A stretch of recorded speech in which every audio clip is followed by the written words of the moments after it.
ये पुरुष को उपदेश दे रहे हैं ना, तो बोलते तो स्त्री का त्याग। अगर स्त्री को उपदेश देना है तो कि पुरुष का त्याग करो, क्योंकि स्त्री पुरुष से आकर्षित होती है। पुरुष सुख का तो त्याग कर। अगर जल्दी महान बनना है, श्रेष्ठ बनना है, तो लड़की किसी पुरुष के स्पर्श में नहीं आए, स्त्री वो महान बन जाएगी। स्पर्श में नहीं आए, दृष्टि भी न डाले, उस हिसाब से नासाग्र दृष्टि रखे। और दिख जाए तो बड़ा है तो पिता, बराबरी का तो भाई, छोटा है तो पुत्र, वो स्त्री का कल्याण जल्दी होगा।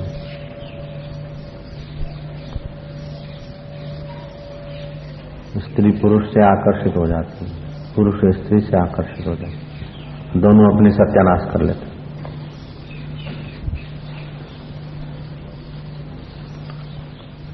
ओम ओम ओम ओम। हाथी कीचड़ में गिरता है ना, तो जो छटपटाता क्यों गहरा जाता है। ऐसे ही एक बार जो संसार मांड दिया, एक बार जो फेरा फिर लिया और एक आध बच्चा हो गया, जो निकलने का करो क्यों फंसा हो जा।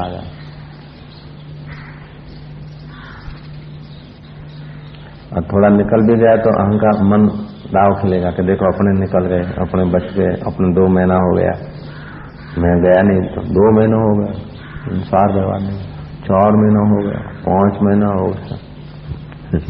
परिचिंता मौजूद है, या तो विषाद से गिरा देगा या तो अहंकार से गिरा देगा।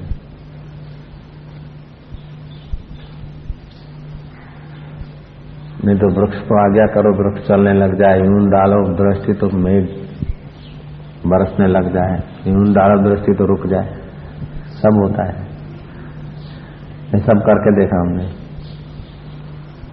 शुरुआत में, साधन काल में। ऐसे ही घूमते थे तो एक मंदिर में गए, हम भूख लगी थी, हमने सोचा कि अभी ये मंदिर वाला जरा अच्छी तरह से खिलावे सेवा कर ले जरा। ऐसा करके डाला तो महाराज, नहीं तो मंदिर के पुजारी तो थोड़े सेवा करते, वो तो महाराज खूब खिलाया पिलाया, सेवा किया। उसके सबों को एक महापुरुष आया, एक शुद्ध पुरुष आया, और सब दर्शन करने आ गए, फिर विदा देने आ गए। फुलेरी स्टेशन था, फुलेली स्टेशन को, फुलेरा बांदी कोई जाना, बांदी कोई में या फुलेरा में था, गाड़ी बदलना पड़ता था, सारा दिन वहां रहना था। ऐसे जैसा मन में जरा सा विचार आ जाए तो वो खड़ा हो जाए सामने आदमी, जरा सा विचार आ जाए तो राजस्थान गवर्नमेंट ऐसा करे तो ठीक है, पार्लियामेंट में वही बिल पास हो गया। किसी ने आके कहा कि हमारा कुटुंबी फलानी जगह है, दारू पीता है, टेकू का कुटुंबी बर्बाद हो गया, तुम क्या करना चाहिए कि राजस्थान में तो दारू की बड़ी, उस इलाके में राजस्थान गवर्नमेंट को ड्राई एरिया करना पड़ा।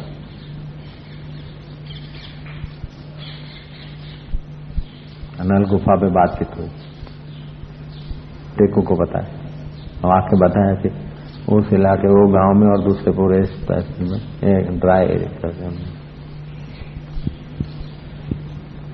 ये भी कोई बड़ी बात नहीं, परमात्मा में विश्रांति पाए हो कोई महापुरुषों क्या, ईश्वर का कि ये भी कोई बड़ी बात नहीं। ओम ओम ओम ओम। और भी क्या क्या अनुभव होते हैं जब इन चीजों का आकर्षण नहीं होता। स्त्री को पुरुष का आकर्षण नहीं हो, पुरुष को स्त्री का आकर्षण न हो। बृहस्पति की पौत्री ने आकर मृत्युलोक में झोपड़ी बांध के साधना किया। फिर नारद गया, नारद ने देखा तो बड़े बड़े लंबे लंबे बाल हैं, बड़ी तपस्विनी थी। वो रावण उससे आकर्षित हो गया, उसको फुसलाने लगा कि तू मेरी पटरानी बन जा, लंकेश्वरी बन जा, पुष्पक विमान होगा घूमने के लिए, ऐसा होगा ऐसा होगा। और उसने तो सोचा था मैं तो साधना करना है, तो तेजस्वी थे, और रावण ने जो उसके बालों को यूं हाथ घुमाया, देखा कि जंगल में रावण हमारे को उठा के ले जाना चाहता है, शादी करना चाहता है। हमारे पर दृष्टि वैसी है, जोर से झटका मारा ना रावण जाके गिरा। एक 16-17 साल की लड़की रावण जैसे का झटका मार दिया, गिर। फिर देखा कि अब मेरे को ऐसा जीना नहीं। योग बल से अग्नि प्रकट किया, योग बल से नाभि में देह त्याग करके फिर वही सीता होकर जनक के वहां अध्या। सीता ने ऐसे जन्म नहीं लिया जैसे साधारण लोग थे, वो उसका अगले जन्म का जो योग था ना, योग बल जमीन में से प्रकट हो गया। ये सब संभव है। अरे अनंत ब्रह्मांडों का ब्रह्म परमात्मा, उसको पाना संभव हो जाता है, तो ये छोटी मोटी सिद्धियां हैं। और नहीं तो दर दर की ठोकर खाते हैं आदमी। आकर्षण से बच जाए तो महाराज सारा संसार उससे आकर्षित होने लगेगा। जितना आप संसार के आकर्षण से बचेंगे, संसार उतना आकर्षित हो जाएगा। ये भी सिद्धांत है।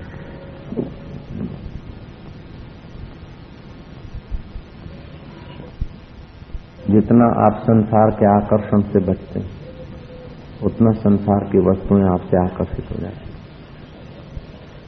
10-20 बीघा जमीन बेचने के लिए चिंता होती है, 10-20 लाख रुपए की चिंता होती नहीं। अब सबको ठुकरा के ईश्वर में निश्चिंत हो जाए तो सारी खुदाई तुम्हारी सेवा में लग जाती है। ईश्वर की महिमा अपरंपार है। ईश्वर के लिए अहोभाव हो जाए, ईश्वर है और मिलता है, लेकिन उनको मिलता है जो ईश्वर के लिए ही है, अपने को परमात्मा के लिए ही जो मान लेते हैं, अपने को भोगों का पतंगिया नहीं बनाते, विकारों का पतंगिया। हम लोग पतंगिया हो जाते हैं। जैसे पतंगे दिए पर जा जाके अपने आप को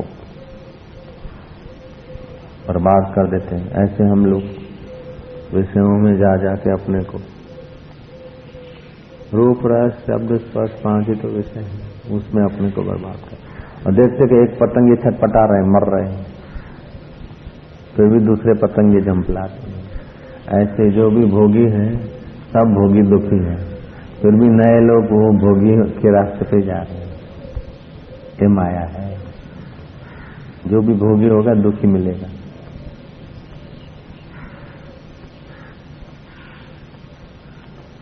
स्त्री को पुरुष के शरीर से वैराग करना चाहिए, पुरुष को स्त्री के शरीर से वैराग करना चाहिए।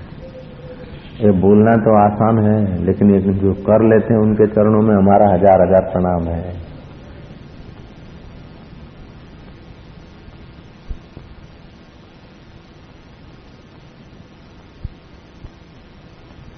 गिरे नहीं, विकारों से बचना चाहिए, ऐसा उपदेश देना तो आसान हो जाता है,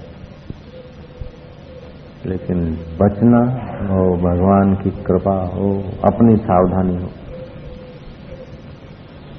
तब होता है। उपदेश देना तो क्या, अभी हम भी उपदेश दे रहे हैं। बचना महापुरुषार्थ है। ऐसा नहीं कोई गिरा है तो वो नया ही है, कई गिरे हैं, लेकिन गिरना अपराध है ना, सर्वस्वनाश हो जाता है।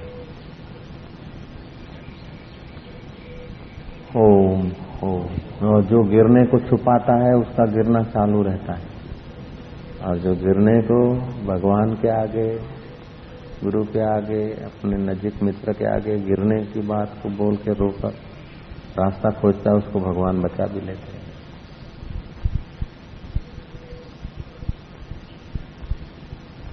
इन आकर्षणों से बच गया तो फिर कुछ जो भी करो सफल हो जाएगा। रामकृष्ण उसीलिए सब साधनाओं में सफल होते थे ना। बड़े में बड़ा फायदा उनको था कि ये आकर्षण नहीं था, और ये बड़ा सूक्ष्म आकर्षण रहता है।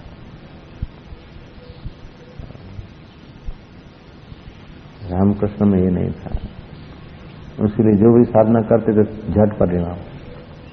सखी संप्रदाय की साधना किया तो उसमें तन्मय हो गए, कहीं आकर्षण नहीं रहता, तो जो भी करते पूरा मन वहां हो जाता है, इसीलिए सफल। फकीरों की साधना की, इस्लाम धर्म की, तो मोहम्मद के आ गए। काली की उपासना की तो काली आ गई, सखी संप्रदाय की उपासना की तो मेंसिस आ गई।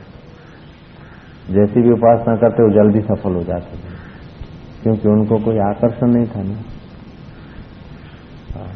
अपन लोगों को आकर्षण है, इसीलिए इतना मजूरी करते हैं। तो उन आकर्षणों से बचने के लिए भी भगवान के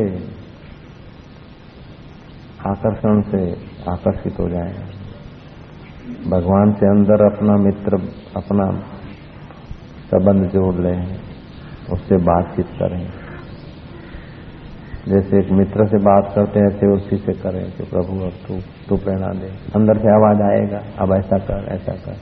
भगवान गुरु से भीतर बातचीत करें, तादात्म्य करें तो भी। और आकर्षण के समय विचार बदल दें, हाथ पैर धो लें, हरिस्मरण कर लें। आकर्षण होता जरूर है, सबको होता है, लेकिन जो बचने के लिए पुरुषार्थ करता है उसको सहाय भी मिलती है। लेकिन बचने के लिए पुरुषार्थ नहीं करता और उसको ढांकता रहता है तो फिर वो अपना आयुष्य खो देता है। तो कृपा कर, अब ये मनुष्य जन्म में इन विकारों ने तो सदियों से हमें नोचा है। एक जन्म के संस्कार नहीं है, कई जन्म के हैं। तो छोटी शक्ति बड़ी शक्ति की सहाय लिए बिना नहीं संभल पाती। तो हमारा तो छोटा अंतःकरण, छोटा मन है, छोटी, लेकिन भगवान तो सर्वशक्तिमान है कि भगवान तो बचा हमको। कुछ भगवान की प्रार्थना करे, कुछ आहार व्यवहार का, तो बहुत लाभ होता है। दोष चालू रखने से आदमी नाश हो जाता है, दोष प्रभावशाली हो जाता है। और दोष को उखेड़ने के उत्साह से आदमी सफल हो जाता है और दोष नाश हो जाता है। दोष को दबावे नहीं, छुपावे नहीं, उनको सहाय न करें तो सफलता बहुत हो। श्री हरि हरि हरि हरि। सुंदर है, ऐसा विचार आया कि अच्छा सुंदरता भी उसमें, तेरा अंदर का सौंदर्य, रब का सौंदर्य, परमात्मा का सौंदर्य छोड़कर उस बाहर के आदमास में सौंदर्य देखा है। और ऐसा सौंदर्य देख के तो करोड़ों फंसे हैं, तेरे को फंसना है। ऐसा करके अपने को कांटों में फेंक दिया राम को। फिर उनका मन कभी ऐसा नहीं सोचता। एक बार उनको हुआ कि सेव खाए, दो तीन सेव मंगा के रखा के ले खा खा खा करके बैठ के खा। आधा घंटा तक मन के साथ फाइटिंग करे, फिर खुश होकर बाहर निकले, ले पूरन सिंह बांट मंगाए थे खाने के लिए, ले मान गया, इच्छा नहीं थी, इच्छा इसकी हट गई, उस खुशी में बांट। जो इच्छा हुई वो करने लगे ना तो इच्छा गहरी हो जाएगी, उसके विपरीत करें। मन को लाड़ लड़ाने से मन स्वामी हो जाता है और अपने को भगा देता है, गिरा देता है। और अपने को ग्लानि भी आती है कि इससे फिर इधर क्या रहना, चलो अपने मजूरी करो, मेहनत करो। लेकिन वहां भी क्या है, सब जगह बठी है। इसलिए बचने की कोशिश करें और भजन बढ़ा दें, नियम बढ़ा दें। तो भजन, नियम, सेवा, मन मशगूल होता है ना तो हल्के विचार नहीं आते, मन फ्री होता है तो हल्के विचार आते हैं। मशगूल हो, बिजी होता है ना तो इतने विकार के विचार नहीं आते, इतना चिंता, इतना एक दूसरे के सत्यानाश करने के विचार नहीं आते, मन बिजी हो। इसलिए अनुष्ठान वालों को बहुत फायदा होता है।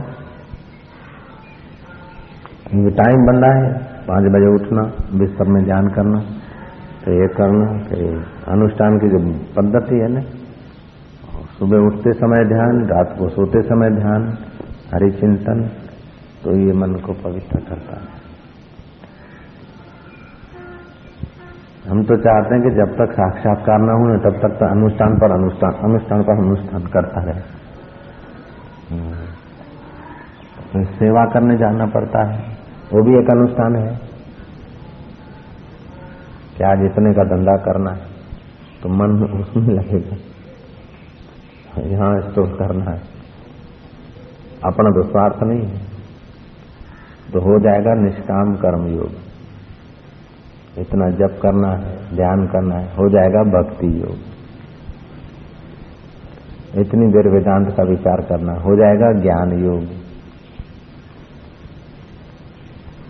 इतनी देर मन के विचारों को देखना है, हो जाएगा सांख्य योग।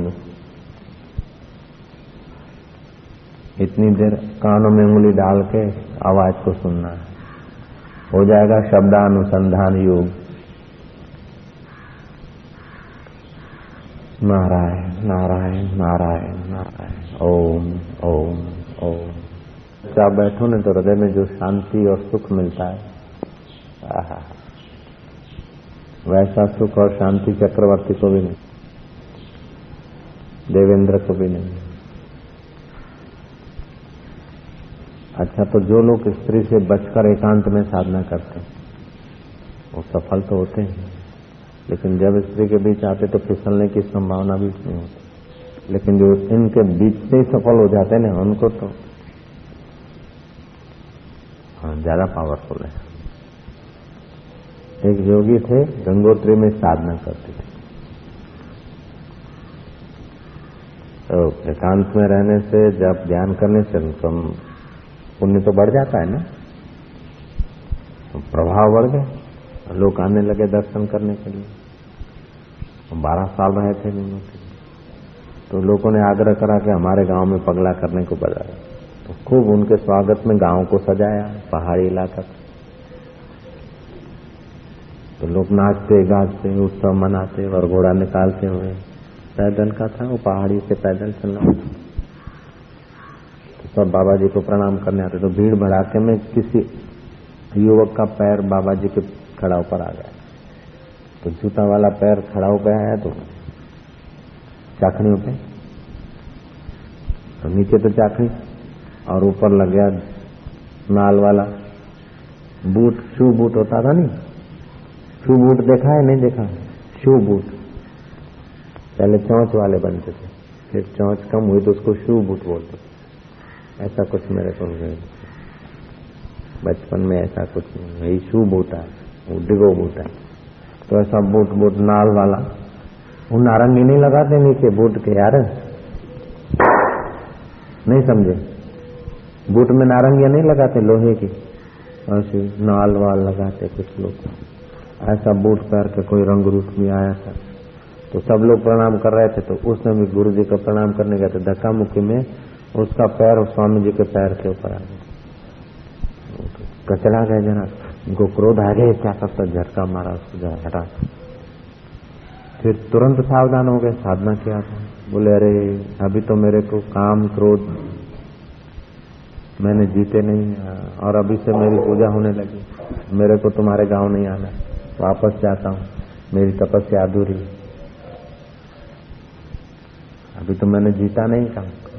साधना करने से हृदय शुद्ध तो होता है ना, अपना दोष दिखता है ना तो समझो शुद्ध हृदय, और अपने दोष को ढकता है और नहीं दिखता है तो अशुद्ध हृदय। अपना दोष दिखने लग जाए तो कुछ तो शुद्धि है, तभी तो दोष दिखता है।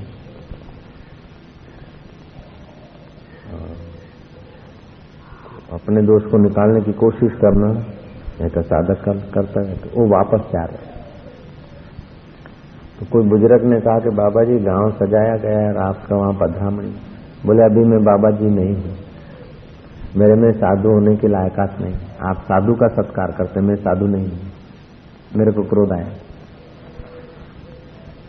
तो मैं अपना जरा ठीक हो जाऊं, साधु हो जाऊं, फिर तुम मेरे को ले जाना। कितना सच्चा आदमी रहा होगा। एक बुजुर्ग ने कहा कि स्वामी जी क्रोध नहीं आवे ऐसी जगह पर आप रहेंगे तो कोई बड़ी बात नहीं, लेकिन क्रोध आने के प्रसंग में रहकर क्रोध से बचेंगे तभी तो साधना सफल होगी। इसलिए अब साधना करना है तो वहाँ एकांत में नहीं, अब चलिए हमारे बीच अपमान के, क्रोध के, काम के, लोभ के, मोह के प्रसंग आएंगे और उसमें अपने को साक्षी दृष्टा करके, जैसे बैठते ना जमीन पे फिर खंखेर देते हैं, ऐसे भीड़ भड़ाके में होने के बाद भी आप अपने को खंखेर के निवृत्त हो जाए, उधर की साधना करो।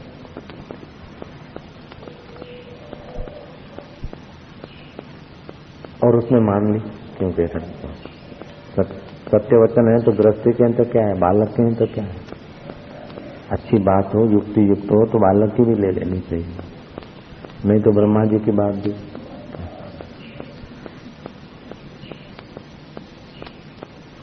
नारायण नारायण, ओम ओम ओम ओम ओम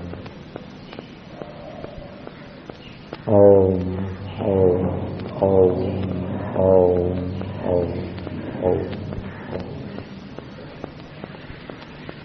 ओम ओम ओम।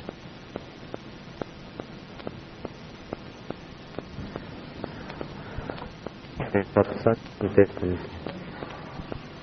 या शास्त्र पढ़ते पढ़ते मन शांत होने लगे तो फिर उसको शांति में डूबने, लेकिन ध्यान रखे लय तो नहीं होता, शांति आनंद आता है। शांत होना मन अंदर से रस आना चाहिए, सुन नहीं, सुन होए तो मन को जगा लेना चाहिए।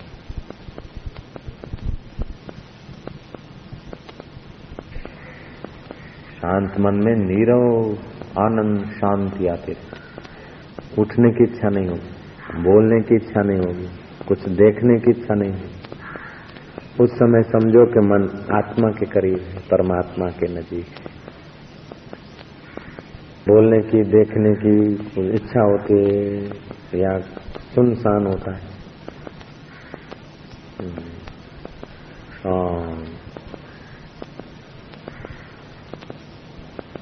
मैं परमात्मा का हूँ, परमात्मा मेरे हैं और मेरे नित्य रक्षक हैं और मैं उसी की शरण जा रहा हूँ।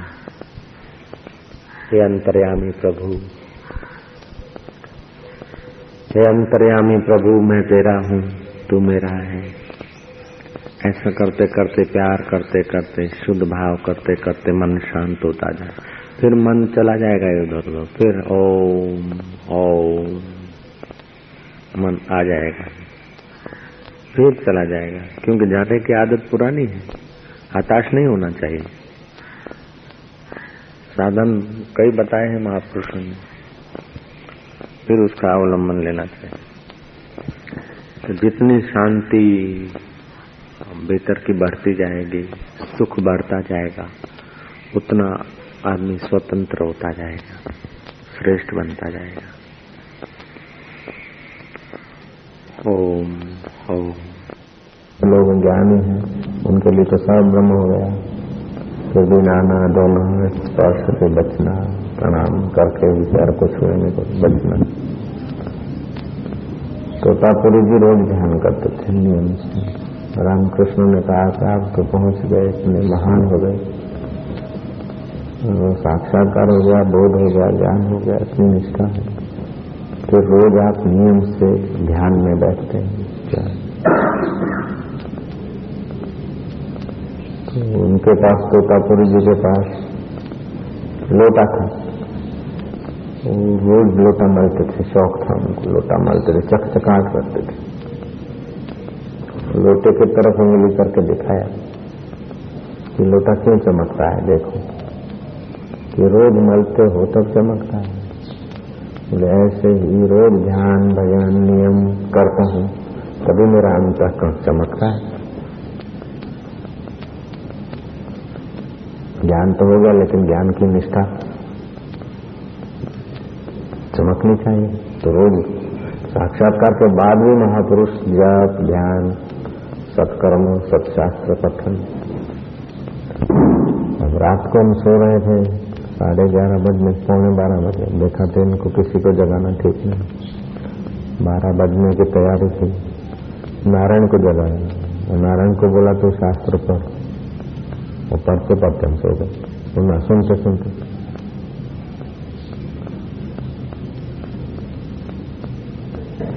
तो उन्हीं विचारों में सुबह भी ऐसे ही, सुबह जल्दी 5 बजे नहा धो के अपना जो कुछ बैठे जो कुछ करना था के निकल गया। सपाटे सपाटे लगाते और बीच से बीतते तो फिर रजोगुण का साम्राज्य छा जाता। तो ये बातें एक बार सुन लिया, समझ लिया, बस पकड़ लिया। ऐसा नहीं एक की एक बात गुरुओं को रोज कहना पड़े और अपन को अपने को प्यास नहीं तो फिर रोज कहना पड़े तो भी असर नहीं। बहुत बल है। अभी जो स्थिति है या अभी सारा संसार खिलौना बना सकते अपने, सारा ब्रह्मांड एक खिलौना बन जाए, ऐसा अनुभव तुम्हारे पास। 1-2 दुकान का मालिक तो क्या, प्रेसिडेंट राष्ट्रपतियों की पोस्ट मिले तभी भी फीकी देते, ऐसा तुम्हारे पास खजाना। इंद्र आदि देवताओं की पदवी भी छोटी लगे, ऐसा तुम्हारे पास। अपने विचारों से आदमी गुलाम हो गया, देनहीन दुखी हो गया।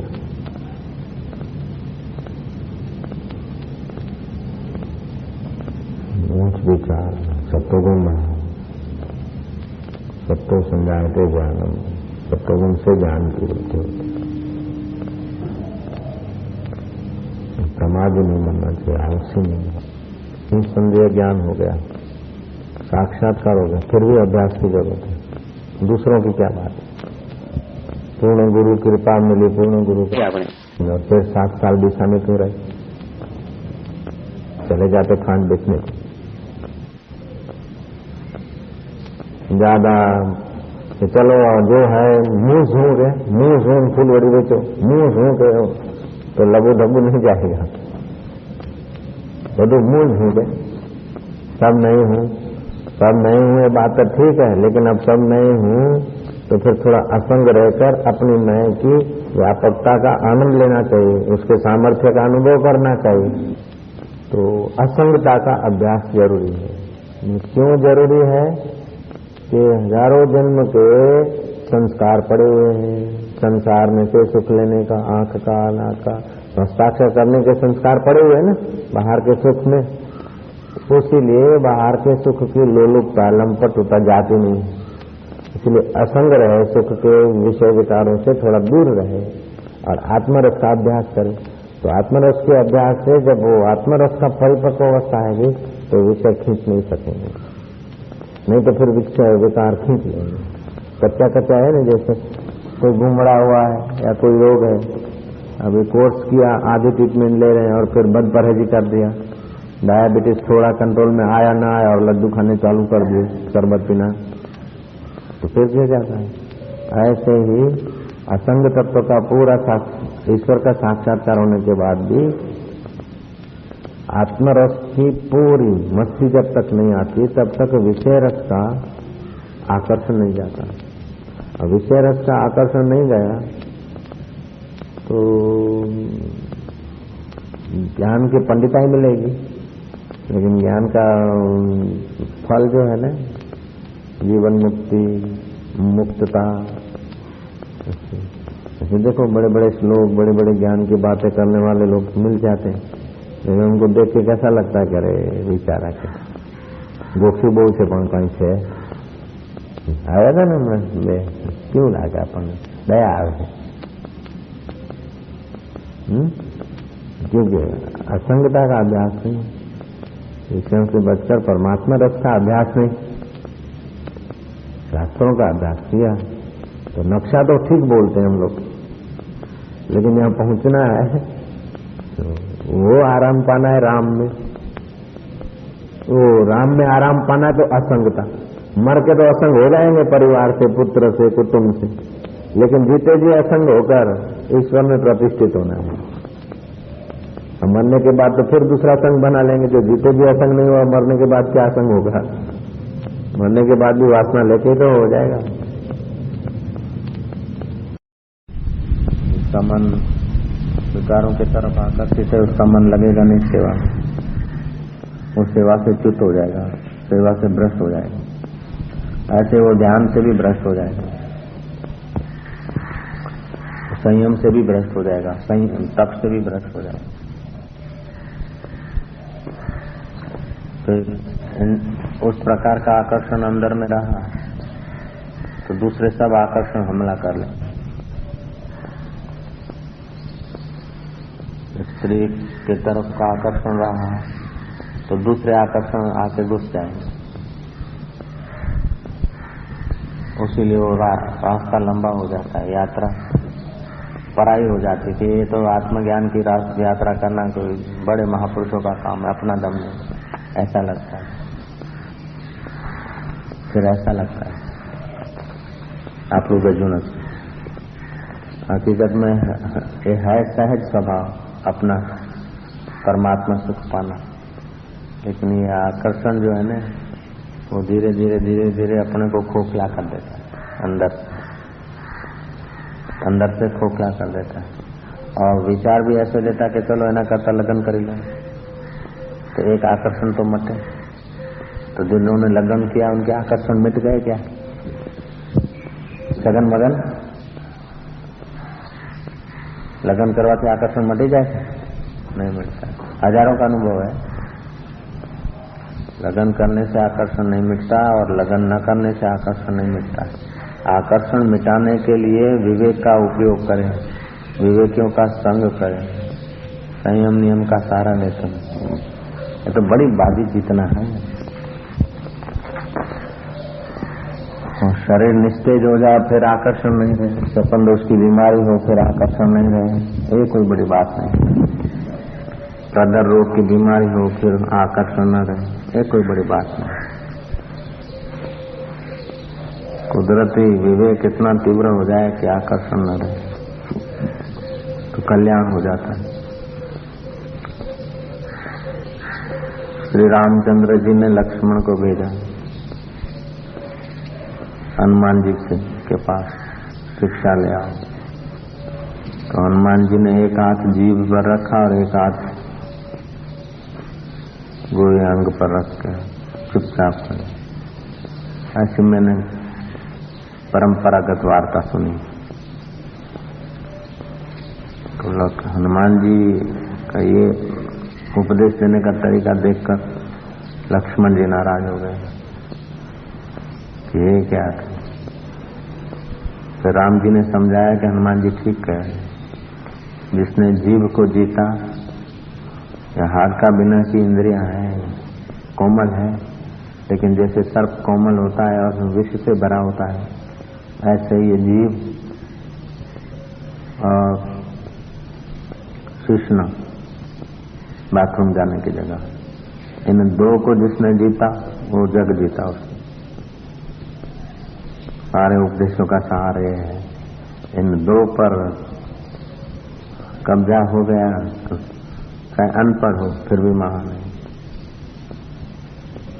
चाहे निर्धन है फिर भी महान है। उसकी शक्ति संकल्प रिद्धि सिद्धि आ जाए, रिद्धि सिद्धि आ जाएगा। जो संकल्प करेगा वो होने लगेगा। अजमेरी ने एक बार सोचा था आज तो टोयोटा में जाएंगे, तो वो चिंता हमको टोयोटा में इसको ले जाने का प्लान बनाना पड़ा। हुआ कि नहीं हुआ? आकर्षण से। स्त्री पुरुष के तरफ देखकर प्रभावित होती है और पुरुष स्त्री के तरफ देखकर प्रभावित होता है। भीतर से आकर्षण होता है, हृदय में शोक पैदा होता है। और ये है प्रकृति का कई जन्मों का संस्कार। मनुष्य जन्म में पुरुषार्थ करके उनको हटाना है। एक बार, दो बार, चार बार फिसल जाए कोई, वो तो पाप तो है, लेकिन फिसल जाए तो पाप है, लेकिन फिसलता ही रहे है तो बड़ा पाप। और पुरुषार्थ करे तो विजय हो जाता है। लेकिन आकर्षित होते होते आदत पड़ जाती है आकर्षित होने की, फिर पुरुषार्थ करने में रुचि नहीं होती। आकर्षित हुए लाखों लोग मिलेंगे, लाखों लोग आकर्षित हुए मिलेंगे, करोड़ों लोग। तो जो आकर्षित न होने के रास्ते जाएगा वो तो अकेला पड़ेगा। तो सिंह तो अकेले ही होते हैं बाबा, आज का युग बड़ा विचित्र है, फिसलने के साधन बहुत हैं। नारायण नारायण नारायण नारायण। हर पल सावधान रहे, हर पल भगवान की दया मिलती रहे, तब बचते। नहीं तो चतुर चतुर बड़े बड़े उपदेशक लेखक बड़े बड़े बड़े बड़े योगी भी फिसल जाते हैं, दूसरों की क्या बात है।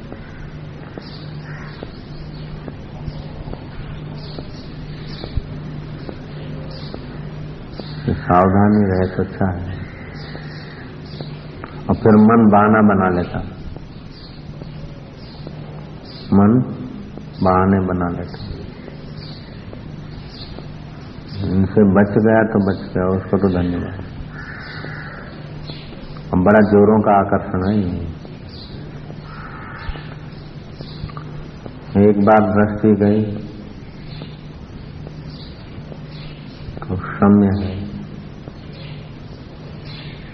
भूल तो हो गई लेकिन चलो क्षम्य। दोबारा गए तो पाप, दोबारा गए तो महापाप। ऐसा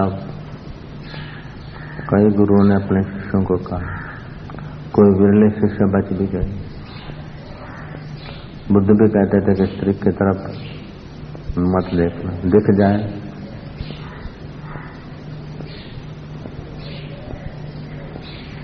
जाए तो प्रायश्चित कर ले। ऐसा नहीं कि उनको स्त्री के प्रति घृणा थी, नहीं। पुरुष स्त्री की तरफ देखता है तो स्वाभाविक कुछ न कुछ मन में आकर्षण पैदा हो जाता है। ईमानदारी से अगर देखें ना तो होता है। ईमानदारी से अगर अपने हृदय को तपासें तो होता है। तो स्त्री के तरफ पुरुष देखता है तो उसको आकर्षण होता है, अब पुरुष के तरफ स्त्री देखती है तो उसको आकर्षण होता है। तो वही आकर्षण परमात्मा शांति से, परम पद से गिरा देता है। ईमानदारी से, सच्चाई से, बेईमानी में ले आता है।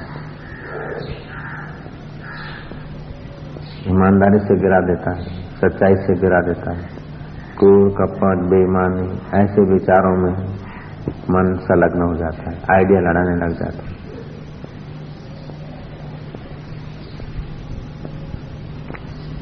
कोई भी पुरुष किसी पर स्त्री से या कोई लड़का लड़की से आकर्षित हुआ या लड़की लड़के को देख के आकर्षित हुई तो तुरंत उसके मन में उसी दिशा के विचार चलने लग जाते हैं। और वही विचार है जो परमात्मा के विषय में चलते हैं। और परमात्मा का तो अपमान हो गया, अनादर हो गया, हाड़ मांस के शरीर का आदर हो गया। तो इससे बड़ा दुर्भाग्य क्या हो सकता हम लोग को। नारायण नारायण नारायण नारायण। पुरुष के लिए स्त्री मानसिक ताप पैदा करती है।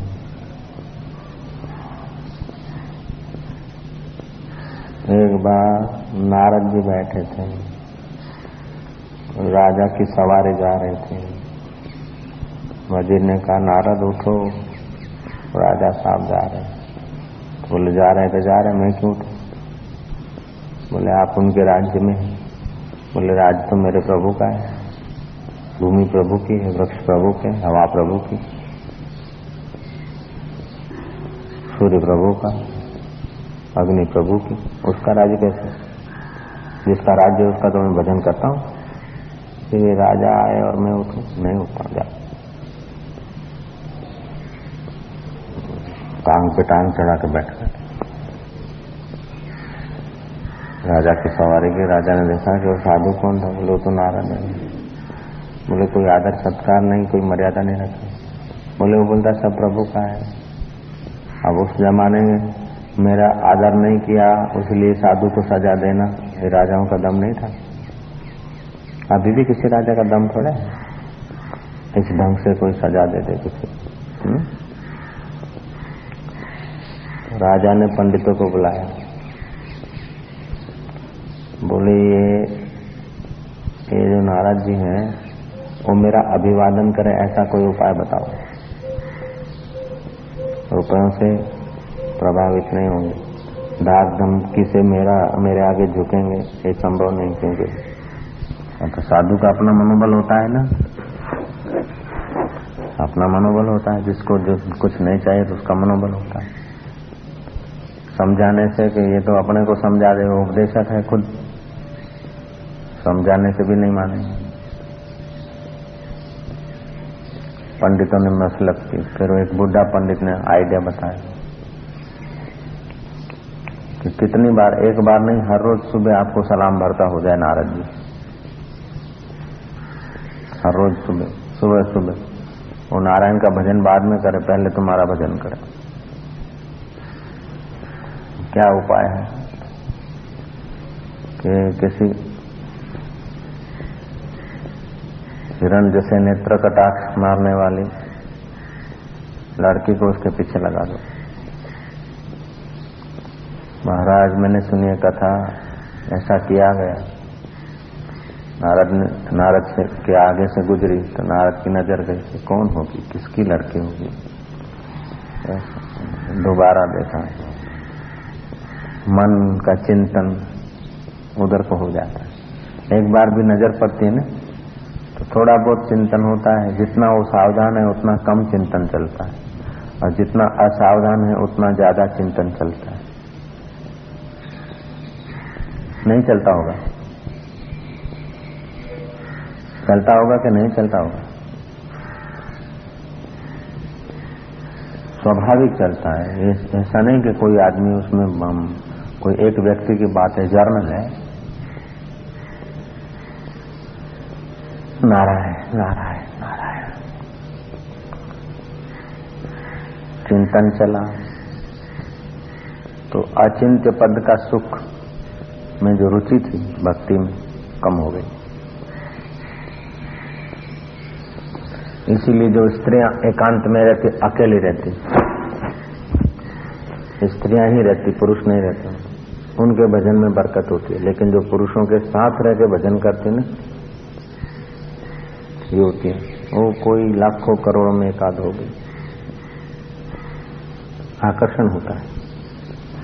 ऐसे ही पुरुष भी अकेले रहते हैं, पुरुष को बीच में कोई स्त्री आ गई तो कुदरती मन चला, भले मोड़ ले, भाव बदल ले, लेकिन इतना डिस्टर्ब तो हुआ कि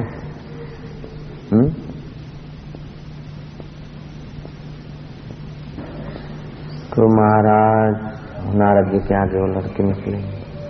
नारद जी को चिंतन हुआ, तो दूसरे दिन गए, ये रोज आती है, कौन है, कहाँ रहती है। ऐसे करते करते करते उसके साथ नारद जी का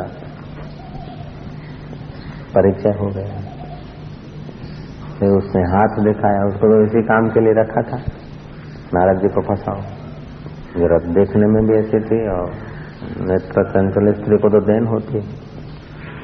हाथ देखा तो स्पर्श हुआ था, तो हाथ एक दूसरे के, स्त्री पुरुष के अंदर एक दूसरे को आकर्षित करने का, आमंत्रित करने की मैग्नेट होता है,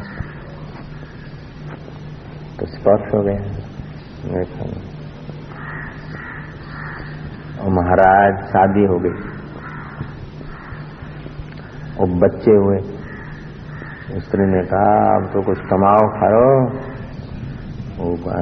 संबंध हो गया तो किसी मंदिर के पास का रूम में रहने लगे, और गुप्तचरों ने व्यवस्था भी कर दी, उनको पुजारी नियुक्त कर दिया।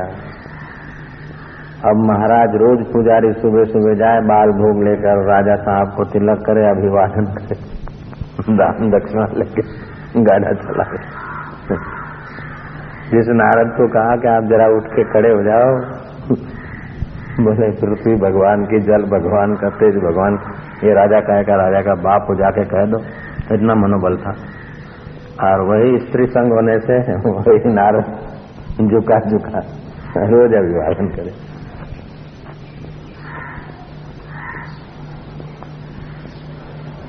स्त्री पुरुष के संपर्क में है, पुरुष स्त्री के संपर्क में है, मनोबल डाउन हो जाता है। और दृष्टि जाने से एक दूसरे से आकर्षित होने लगते हैं। नारायण नारायण नारायण। इसीलिए महापुरुष लोग एकांत में रहते थे। हमारे गुरुदेव तो आखिरी तक आने नहीं देते थे। नारायण नारायण नारायण नारायण नारायण नारायण नारायण नारायण। को पाना कठिन नहीं है, लेकिन इन अभागे विषयों से अपने को बचा लेना यही कठिन हो जाता है। और विषय से बचा तो परमात्मा तो अपना स्वरूप है, परमात्मा तो परमात्मा ही है, उसके सिवा तो एक क्षण भी हम दूर नहीं होते। लेकिन वो प्यारा साथ में होते हुए भी इन विकारों ने हमें लूट लिया। जैसे पथिक अकेला जंगल में लूटा जाता है, ऐसे हम लोग लूटे जाते हैं। और लुटेरे बड़े निर्दयता से लूटते हैं। ऐसे विकार। तो ऐसा नहीं कि साधक ही लूटा जाता है। ये जो शादी वादी करके बैठे वो भी तो लूटे जाते हैं। साधक को लोग तो लगेगा कि मेरा पतन हो, क्योंकि वो बेचारा कुछ ऊपर चला है, इसलिए उसको महसूस होता है पतन। लेकिन वो तो बैठे हैं नीचे, वो घोड़े पे से गिर गया। कौन गिर गया? कि वो बेचारा घोड़े सवार। अपने तो नहीं गिरे, बैठे हैं नीचे, अपने तो गिरे ही नहीं। गिरे नहीं तो तुम बैठे ही नहीं, सवार ही तो गिरता है। तो ऐसे साधक जब ऊंचा उठता है ना तो उसको एहसास होता कि मैं गिरा। और गिरने का एहसास हो जाए और चलने लग जाए तो समझो उसके कुछ पुण्य है, बुद्धि जोरदार है, भगवान की कृपा है। नहीं तो इस रास्ते गिरने के बाद लगता भी नहीं कि गिरा हूं। वक्त बीत जाता जब एकदम गिर के आखिरी छोर पर जाएगा कि हाय रे हाय, ये मैंने क्या कर लिया, मेरा इतना समय चला गया। वो थे न जोगी, 50 मानदाता की लड़कियों से सौबरी ऋषि। और ऐसे सौबरी ऋषि थे, एकांत में रहते थे तो तप बढ़ गया। कोई आकर्षण की चीज थी नहीं तो एकाग्रता भी हो गई, तो बड़ी शक्ति आई। मानदाता राजा उन दिनों में बड़े प्रभावशाली व्यक्तित्व के थे, बहुत ऊंचे मानदाता का राज्य। तो सौबरी ऋषि बुढ़े हुए तो आ गए सरजू के किनारे और वहां तप करने लगे। दुख जैसे थोड़ू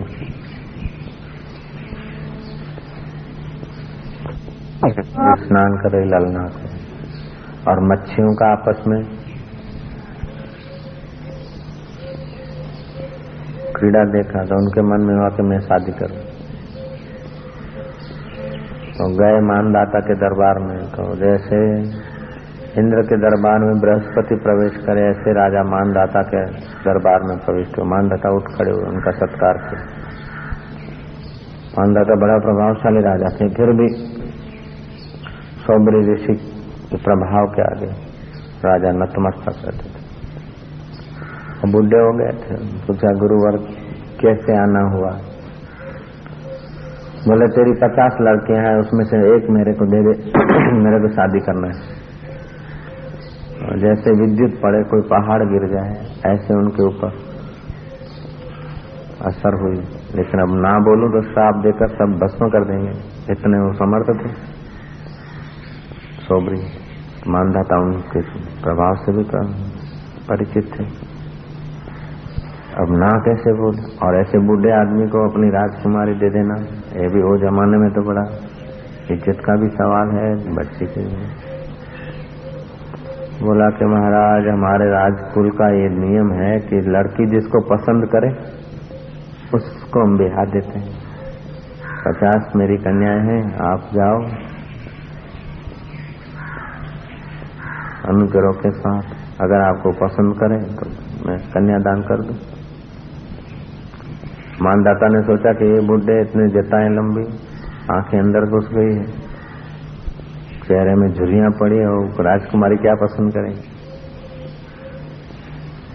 तो सोबरी समझ गए कि राजा टल्ले चढ़ाने के लिए ये उपाय खोजा है। सोबरी ने योग बल से अपना ऐसा रूप बना लिया, 100 वर्ष का एकदम तेजस्वी राजकुमार जैसा। कन्याएं देखकर सब बोले मैं तो करूंगी तो इन्हीं से करूंगी, मैं शादी करूंगी तो इन्हीं से करूंगी। 50 की 50 कन्याएं तैयार हो गई, और मानधाता ने 50 की 50 कन्याएं सोबरी ऋषि को बिहा दी, शादी करा दी। वो 50 कन्याओं को लेकर, 50 स्त्रियों को लेकर फिर सरजू के किनारे पहुंच गए और अपने योग बल से 50 महल बनाए और वहां रहने लगे। और 150 पुत्र हुए, 150 लड़के, लड़का लड़कियों मड़ी 150 क्या, बाहर जावा सोबरी ऋषि। और महाराज मानदाता को बड़ी चिंता होती थी कि मैं क्या करा, एक पति और 50 पत्नियां, एक के साथ मिलता होगा तो दूसरी लड़की को ईर्ष्या होती होगी, दुख होता होगा, मेरी बच्चियां दुखी होगी। उसी दुख में वो मानदाता राजा भी पतला दुबला हो। एक दिन नारद जी आए, बोले चलो अपने घूमने को चले, सोबरी ऋषि के वहां चले। सोबरी ऋषि के वहां गए तो देखा कि महल में प्रवेश किया तो राजा दंग रह गए थे। इतना माणिक मणियों से सजा हुआ, रिद्धि सिद्धियों के बल से महल बनाए थे, 50 महल बनाए, इतनी एकाग्रता शक्ति आई। ये संभव है, योग बल के आगे ये संभव है, कपोल कल्पित नहीं है। हम लोगों की उतनी एकाग्रता नहीं है, हम लोगों की उतनी क्षमताएं नहीं, लेकिन है संभव, ये संभव है, झूठी बात नहीं, शास्त्र में हो सकता है। भरद्वाज ने रिद्धि सिद्धि को आदेश देकर बनवा लिया था भरत जी के लिए, सब रहने करने की, खाने पीने की व्यवस्था है। कोई कुएं में पानी नहीं और महात्मा जी को यज्ञ करना है अथवा भंडारा करना है, जरा सा खोद दिया और पानी पानी हो गया, ऐसा तो अभी भी महात्मा अभी भी मिलते हैं। पानी का घी बना दिया, पानी का दूध बना दिया, अथवा घी को फिर गंगा में डाल दिया तो पानी हो गया। ऐसे एकाग्र चित्त वाले महापुरुष तो अभी भी सुने जाते, मिलते हैं।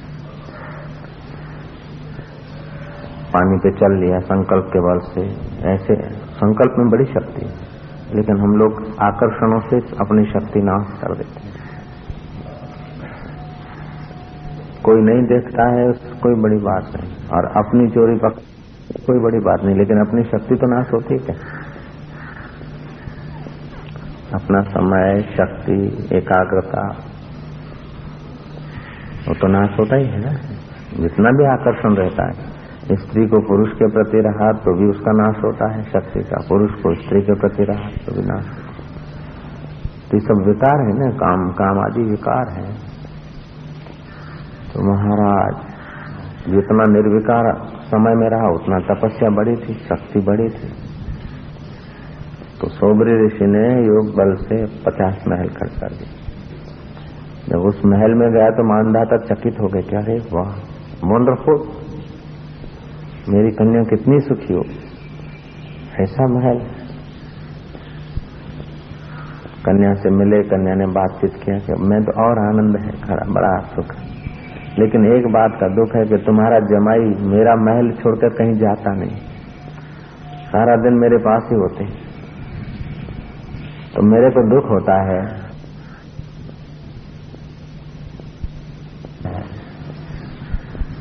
कि मेरी 49 बहन का क्या होता हो। बस इतना मेरे को दुख है और कुछ नहीं। मानदाता ने सोचा के बाद तो सच्ची है, मेरी और बेटियों का बेचारों अब तेरा महल छोड़ के कभी गए नहीं कि नहीं। अरे जो सब कुछ छोड़कर पति के पीछे आते और वो पति उससे मिले नहीं, बात न करे, इतने वर्ष बीत जाएं और मेरी लड़कियां बेचारी, उसको बड़ा दुख हुआ। उनको दर्शन भी नहीं होता कि नहीं, दर्शन भी नहीं, मेरे पास ही रहते, मेरे महल में ही रहते। भाई दर्शन बिना हेडा साल मेरी सब कुछ छड़े आई को तो भाई पाए जो तो लोग घर लियो पाए जो तो लिया था खुले। हाँ कायदेसर की पत्नी होकर आई है तो वो तो एक ही महल में रहते हैं तो उनसे तो मिले नहीं, तो पिता को तो दुख हुआ। देखे अब दूसरी दुखियारी लड़कियों को देखने गए, वो भी महल फर्स्ट क्लास, लड़की बड़ी खुश थी। कैसा थे तुम्हारे जमाई तो बड़े जोगी हैं, मैं बड़ी सुखी हूँ, लेकिन एक बात का दुख है कि मेरा महल छोड़कर कहीं जाते नहीं। मानदाता बोलता व्हाट यू से, क्या बोलती फिर से बोलो ना। बोले आपका जमाई जब से आया मेरे साथ ही रहते हैं, दूसरी मेरी 49 बहन का मेरे को चिंता, बाकी और कोई दुख नहीं। जिसमें गए सबने कहा कि मेरे साथ ही रहते हैं, अर्थात एक सोगरी ने अपने 50 रूप बना लिए। इतनी शक्ति ये संभव है, अपने 50 रूप बना लिए, 50 महल बना लिए। लेकिन जब लड़के बड़के हुए देखा बुढ़ापा आया, जीर्ण शीर्ण के हार, स्त्री बड़ी दुखदायी। एक ललना का स्नान देखा, मच्छियों की क्रीड़ा देखी, आकर्षण हुआ थोड़ा और मैं क्या कर। फिर उनको बोला कि हे सुंदरियां, अब मेरा मन उपराम हुआ है भोगों से, मैंने तुम्हारा जीवन बिगाड़ा। मेरे बोले नहीं आपने मेरा हमारा कैसे जीवन बिगाड़ा, नहीं तो किसी राजकुमारों से हम शादी करती तो संसार का अंत नहीं आता, तुम्हारे साथ आने से हमको संसार से उपरामता हुई है, कृपानाथ। ये तो आपका समय शक्ति नाश हुआ, लेकिन हमें तो हमारा कोई अब नहीं, तो हम तो कहाँ हो गए। ऐसे करके उन्होंने हम माफी लिया पत्नियों ने कि अब हम तुम्हारे समय शक्ति को संसार की दिशा में नहीं आकर्षित करेंगे, लेकिन कृपा करके हमें साथ ले चलो, अपन लोग भाई बहन किनाई रहेंगे, भा भेण वांगुर रहना, और पवित्र जीवन बिताएंगे, हमारा उद्धार हो जाएगा। फिर सोगरी ऋषि वहां का वातावरण ठुकरा कर फिर हिमालय गए, लेकिन इतना पीरियड खराब हो गया उनका, जरा सा देखने से तो हुआ क्या। ऐसे नारद जी रोज जावे राजा के पास अभिवादन करने के लिए। राजा ने बोला कि क्यों महाराज, बोलते थे ना पृथ्वी भगवान की है, सूरज भगवान का है, जल भगवान का है, मैं क्यों झुकूं, अब क्यों झुकते हो। बोले तो पूजा करनी पड़ती है, गुजारा करना है, राज्य में रहते हैं। और गिड़गिड़ाने लगे। बोले महाराज खाली हाथ देखा था, पर पैर के हाथ देखने का ये हाल हो गया। तो ये आकर्षण हम लोगों को गिरा देता है। उससे जो बच गया उसको धन्यवाद। जितना समय बचा उतना तो उसका कल्याण होता है, और आखिर में तो पश्चाताप और दुख के सिवा कुछ नहीं,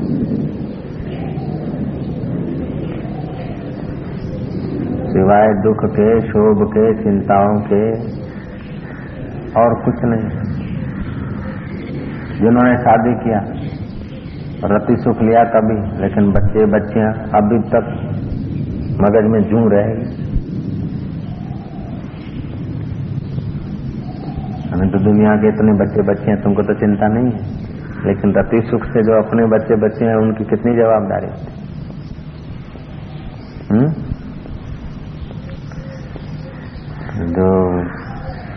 जो ऐसे काम विकार से बच गया उसको भी धन्यवाद, नमस्कार। नारायण नारायण।